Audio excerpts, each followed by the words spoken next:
Hello नमस्कार good morning सुप्रभात मेरे दोस्तों। मैं आपका भाई आपका दोस्त अपने इस यूट्यूब चैनल पर आप सभी का फिर से स्वागत करता हूं और अपने उसी मोटिवेशनल कोट के साथ कि ना रुकूंगा ना झुकूंगा सिर्फ करके दिखाऊंगा। आज का हमारा ये जो टॉपिक चलने वाला है दोस्तों, इस टॉपिक के अंदर हम अपने स्पोकन इंग्लिश के पार्ट यूजेज ऑफ डिड के अंदर देखने वाले हैं कि किस तरीके से हम कोई भी क्वेश्चन अगर डिड से शुरू होता है तो उस डिड से शुरू होने वाले क्वेश्चन को किस तरीके से अपन बनाएंगे और कैसे हम उसका आंसर देंगे। मैंने आपको पहले भी जब डू डज था, जब इज एम आर था, हैज हैव था, उसके अंदर भी मैंने आप लोगों को किस तरीके से हेल्पिंग वर्ब से बनने वाले जो क्वेश्चन हैं उन क्वेश्चंस का आंसर कैसे दें वो बताया था मैंने। आज भी वैसे ही हमें आंसर देना है, एक तो यस में और एक नो में। यस से अगर आंसर देंगे तो वो कैसा होगा और नो से अगर आंसर देंगे तो वो कैसा होगा। देखिएगा एक बार, जब हम यस के अंदर आंसर देंगे तो उस टाइम पे आपको पता है यस के बाद जो स्टेटमेंट हम बनाएंगे, जो भी सेंटेंस हम बनाएंगे वो कैसा होता है, अफर्मेटिव।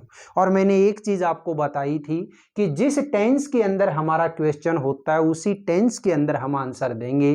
तो यहाँ पे जब हम यस के बाद में जो अफर्मेटिव सेंटेंस बनाएंगे उसके अंदर आपको पता है डिड वाला जो सेंटेंस है ये पास्ट सिंपल का है, और पास्ट सिंपल का है तो उसके अंदर जो हमारा अफर्मेटिव सेंटेंस बनेगा उसमें सब्जेक्ट के जस्ट बाद कैसी फॉर्म आ जाएगी, वर्ब की सेकंड फॉर्म। बस इतनी सी चीज आपको याद रखनी है। अब देखिएगा हम इसके आंसर देते हैं। देखो जी, फर्स्ट क्वेश्चन है did you take a tea, क्या तुमने चाय पी। तो अब मैं ये इसको पहले यस में आंसर देता हूं। देखिएगा, यस सर।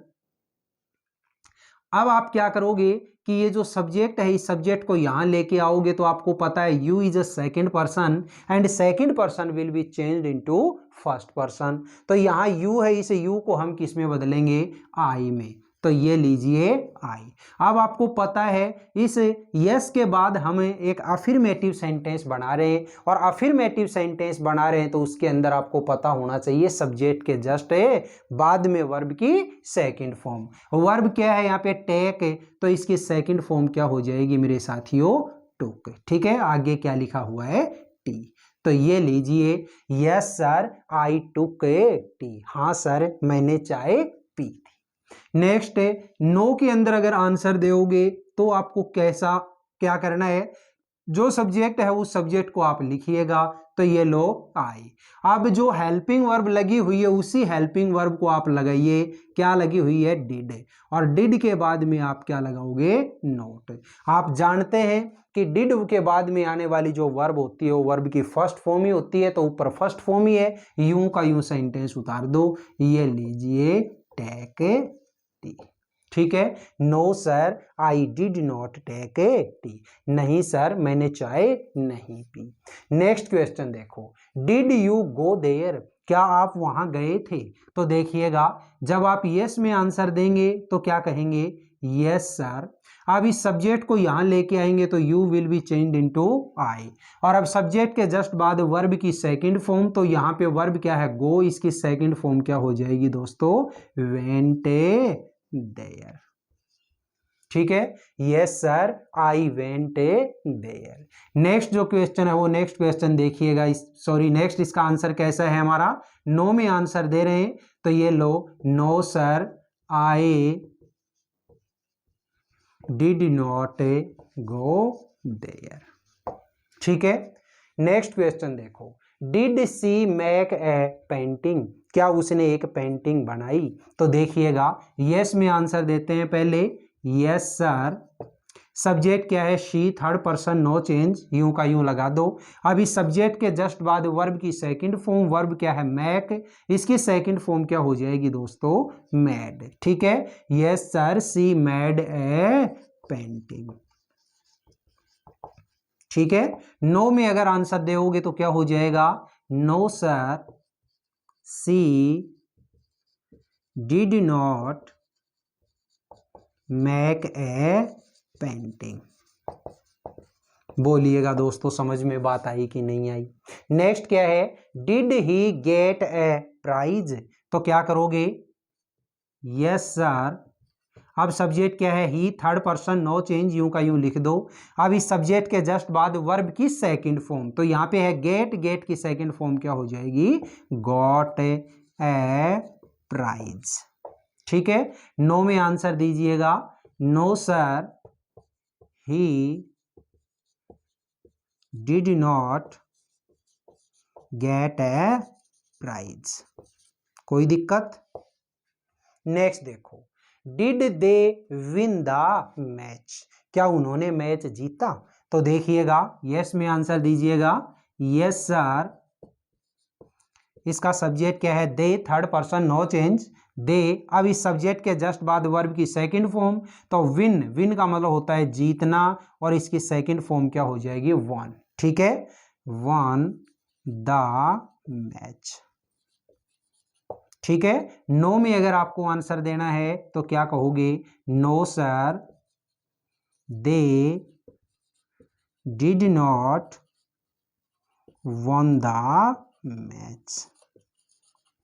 ठीक है, नेक्स्ट क्वेश्चन देखो जी, डिड सी स्पीक अलाई, तो देखिएगा यहां पे आपने यस में आंसर दिया, तो यस सर। सब्जेक्ट क्या है इसका, शी।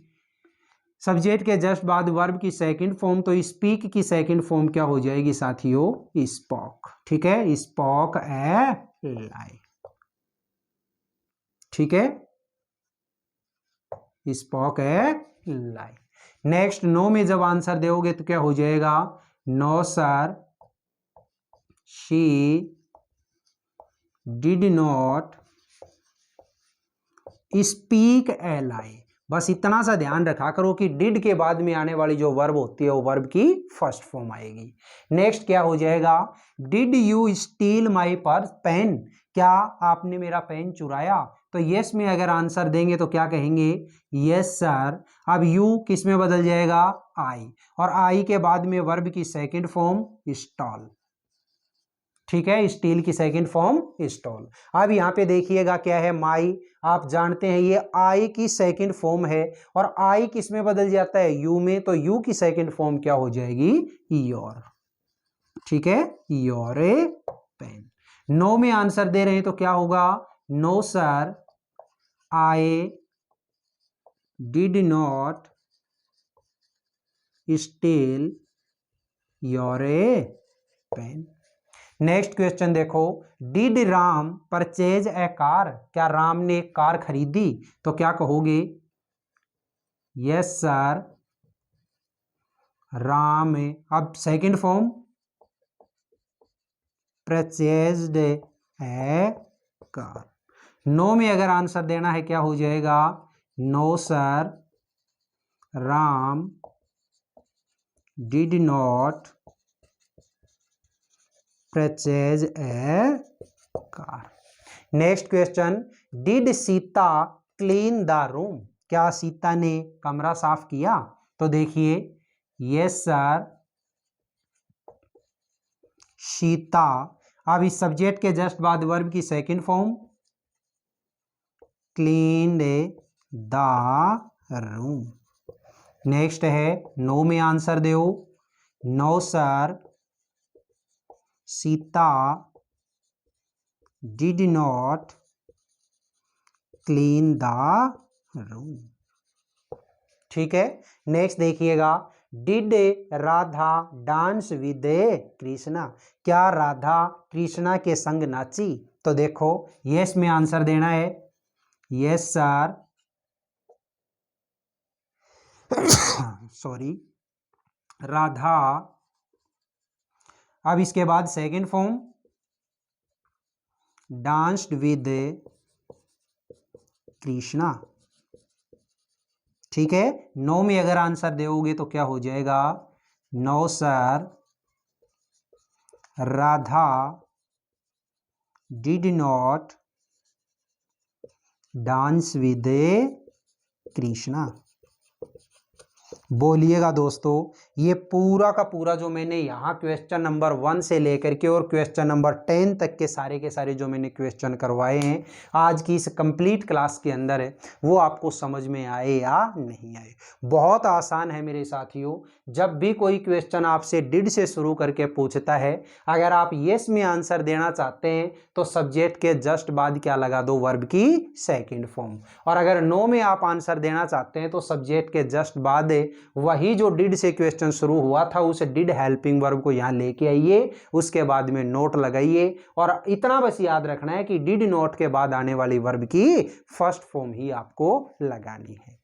ये सारे के सारे इस तरीके के जो क्वेश्चन है, मैंने इस बोर्ड के ऊपर केवल आपको 10 क्वेश्चन लिख के दिए हैं। आप अपनी तरह से चाहे 1000 तरीके के क्वेश्चन बनाइएगा। जो भी डिड से शुरू होने वाला कोई भी अगर क्वेश्चन है तो उस क्वेश्चन को आप इसी तरीके से उसको सॉर्ट आउट करेंगे, इसी तरीके से इसका आंसर आप देंगे। ठीक है, जितना बार बार आप घर बैठ करके प्रैक्टिस करेंगे, कोई भी एक अच्छी बुक लीजिएगा, कोई भी बढ़िया तरीके से एक अच्छी कॉपी के अंदर इसके सारे के सारे क्वेश्चन है, इन क्वेश्चंस को अपने आप से बनाइए और इनके आंसर भी आप अपने हिसाब से दीजिए, तब जाकर के आपकी प्रैक्टिस होगी। एक बार अगर प्रैक्टिस हो गई तो अपन बहुत अच्छे तरीके से इसको बोल भी लेंगे, इसको लिख भी लेंगे। ठीक है, आज की जो क्लास थी, ये क्लास आपको कैसी लगी? अगर क्लास अच्छी लगी है तो क्लास को ज़्यादा से ज़्यादा लाइक करें, शेयर करें, कमेंट बॉक्स में कमेंट जरूर किया करें।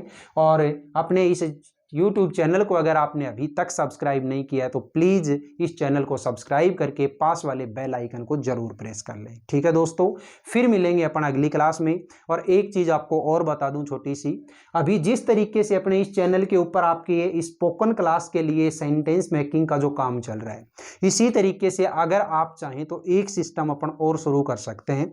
आप जानते हैं कि अपने पहले तो मैंने ये वाली जो क्लासें थी, ये क्लासें क्यों ली, इनके पीछे का मतलब जो रीजन था, वो रीजन ये था, मैंने पहले भी बोला था आपको ये बात है कि चाहे आज आप किसी भी अच्छे से अच्छे इंग्लिश मीडियम स्कूल के अंदर अगर पढ़ रहे हैं, लेकिन वहां बोलने की जब बात आती है इंग्लिश की तो बिल्कुल एकदम से साफ हो जाता है। ठीक है, इसलिए मैंने अपनी ये जो क्लासें हैं छुट्टियों के अंदर ये क्लासें शुरू की, ताकि आप एक बार सेंटेंस बनाने सीख जाओ, उसके बाद में आपकी जो स्पोकन है वो स्पोकन और अच्छी हो जाएगी। ठीक है, अभी एक ऑफर आपके लिए और है, अगर आप चाहें या ना चाहें तो मुझे कमेंट करके जरूर बताइएगा कि कोई भी अगर अपन कंपटीशन एग्जाम देते हैं आगे की, मतलब अभी अपन स्कूल लेवल के ऊपर अगर चलते हैं वो बात अलग है, लेकिन फिर भी अगर स्कूलिंग लेवल के ऊपर ही अपनी अच्छी तैयारी हो जाए, बहुत बढ़िया तरीके से अपन तैयार हो जाएं, तो आने वाले जो कंपटीशन एग्जाम होंगे उन कंपटीशन एग्जाम में हम बहुत अच्छे तरीके से अपने आप को साबित कर सकते हैं। और इसके लिए आपको पता है कि जीके एक ऐसी चीज है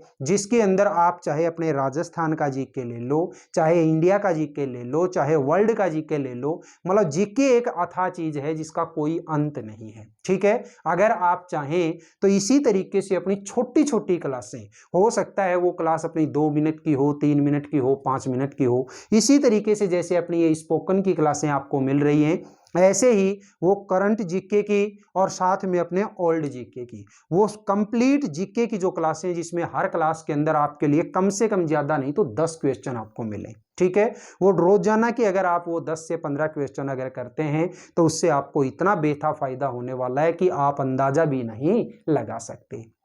अगर आप चाहें तो इस तरीके की एक सीरीज अपन शुरू कर सकते हैं, चाहते हैं या नहीं चाहते हैं वो मुझे कमेंट करके आप जरूर बताइएगा दोस्तों। ठीक है, फिर मिलेंगे अपन अगले वीडियो में, तब तक के लिए आप हंसते रहिए, मुस्कुराते रहिए और बहुत शानदार तरीके से अपनी इन वीडियोस का फायदा उठाते रहिए। All the best, see you again next time.